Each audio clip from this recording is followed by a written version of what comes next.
Assalamualaikum warahmatullahi wabarakatuh. Perkenalkan, nama saya Mudrika Syamsuddin dari Program Studi Pendidikan Bahasa Program Pasca Sarjana Universitas Negeri Makassar.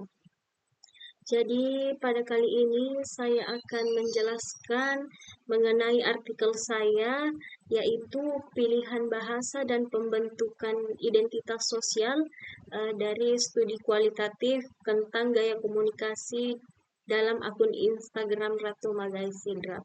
Jadi untuk tugas ini sebagai ujian tengah semester dalam mata kuliah sosiopragmatik yang diampu oleh dosen Profesor Dr. Idawati SPD MPD. Jadi adapun abstrak pada penelitian saya yaitu bertujuan untuk menjelaskan bagaimana pilihan bahasa dan gaya komunikasi ini dapat mencerminkan serta membentuk identitas sosial dalam berinteraksi sehari-hari. Adapun penelitian yang saya gunakan itu menggunakan penelitian kualitatif dengan analisis wacana terhadap unggahan media sosial Ratu Magai Sidrap. Jadi bahasa merupakan bagian integral dari identitas sosial manusia. Melalui bahasa, individu tidak hanya dapat untuk menyampaikan pesan, tapi juga dapat menegosiasikan posisi sosialnya dalam masyarakat. Jadi dalam konteks tertentu, gaya komunikasi juga menjadi strategi yang penting atau langkah yang penting untuk menegaskan atau mengaburkan sosial media, identitas sosial. Sebagai contoh, penelitian yang dilakukan oleh Nasution dan Ayuning Tias pada tahun 2021 tentang komunitas Tionghoa di Medan yang menunjukkan bahwa peralihan bahasa antara Mandarin, Hokkien, dan bahasa Indonesia itu dapat mencerminkan upaya individu untuk menegosiasikan identitas etnis dan nasional mereka dalam interaksi sehari-hari. Adapun kajian teori pada penelitian saya, yang pertama pilihan bahasa. Jadi pilihan bahasa itu merupakan keputusan komunikatif dalam penutur untuk memilih bahasa, ragam, atau dialek yang untuk digunakan pada situasi tertentu. Jadi pilihan bahasa ini sama halnya dengan kerangka domain analisis yang menurut Fishman dapat menjelaskan pola penggunaan bahasa menurut ranah sosial.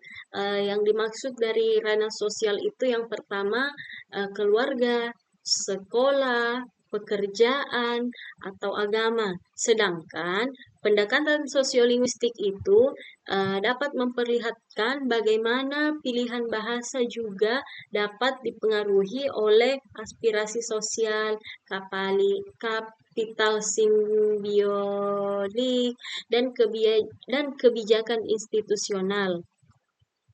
Yang kedua, kajian teori dalam penelitian saya yaitu identitas sosial dan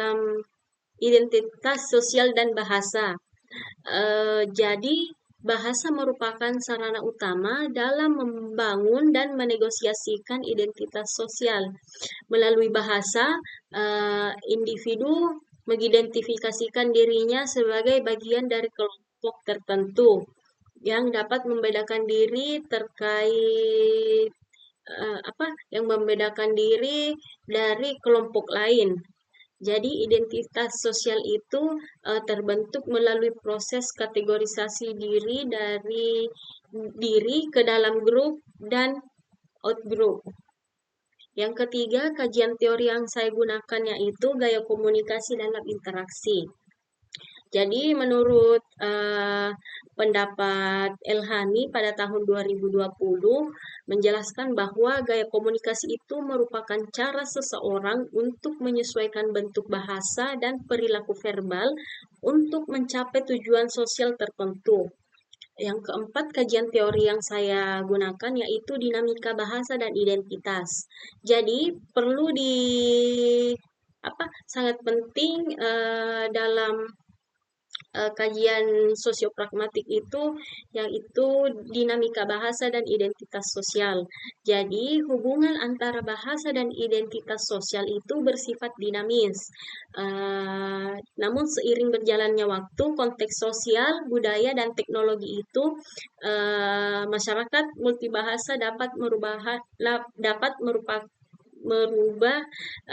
mendapatkan perubahan kode atau kode switching yang menjadi strategi atau langkah untuk menyesuaikan diri dengan audiensi atau konteks tertentu.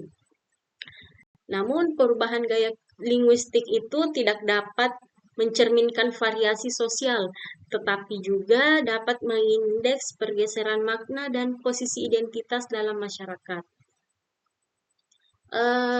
Metode penelitian yang saya gunakan dalam artikel ini yaitu jenis penelitian kualitatif dengan studi kasus. Penelitian ini bertujuan untuk memahami fenomena secara mendalam melalui interpretasi terhadap data yang bersifat alami. Yang kedua, lokasi penelitian saya dilaksanakan di sosial media Instagram untuk melihat keragaman bahasa di lingkungan sosial tempat berinteraksi sehari-hari. Yang terakhir, teknik pengumpulan data yang saya gunakan dalam penelitian saya ini yaitu menggunakan teknik observasi. Mengapa saya menggunakan teknik observasi? Karena untuk saya dapat mengamati secara langsung bentuk interaksi dan pilihan bahasa yang digunakan dalam berbagai situasi sosial.